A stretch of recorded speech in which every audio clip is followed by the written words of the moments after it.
सामान से लदा हुआ एक बहरी जहाज मावे सफ़र था कि तेज़ हवाओं की वजह से वो उलटने लगा। करीब था कि जहाज डूब जाता।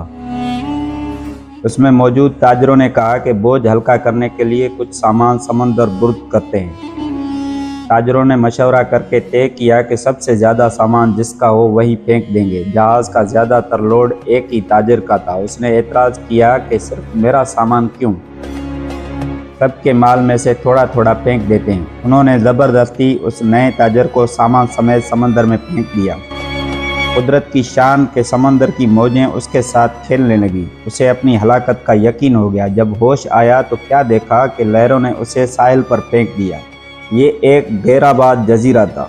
जान बचने पर उसने रब का शुक्र अदा किया, अपनी सांसें बहाल की, वहाँ पड़ी लकड़ियों को जमा करके सर छुपाने के लिए एक झोंपड़ी बनाई। अगले रोज़ उसे कुछ खरगोश भी नज़र आए। उनका शिकार करके अपना पेट पालता रहा। एक दिन ऐसा हुआ कि वो खाना पका रहा था कि उसकी झोंपड़ी को आग लग गई। उसने बहुत कोशिश की मगर आग पर काबू न पा सका तो उसने ज़ोर ज़ोर से पुकारना शुरू किया, तूने मुझे समंदर में फेंक दिया, मेरा सामान गर्क हो गया। अब यही झोंपड़ी थी मेरी कुल्ले कायनात, इसे भी जलाकर राख कर दिया। अब मैं क्या करूं? ये शिकवा करके वो खाली पेट सो गया। सुबह जागा तो अजीब मंजर था। देखा कि एक कश्ती साहिल पर लगी है और मलाह उसे लेने आए हैं।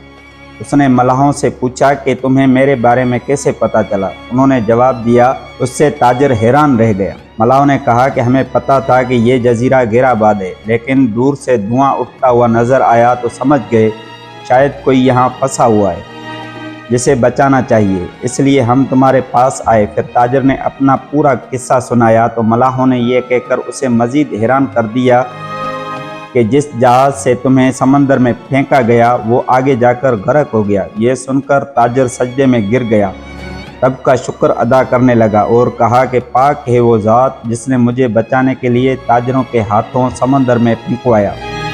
अपने बंदों के बारे में वही ज़्यादा जानने वाला है। हालात जितने भी सख्त हो जाएं, अल्लाह की रहमत से मायूस न हों। हर हाल में अपने रब पर भरोसा रखें।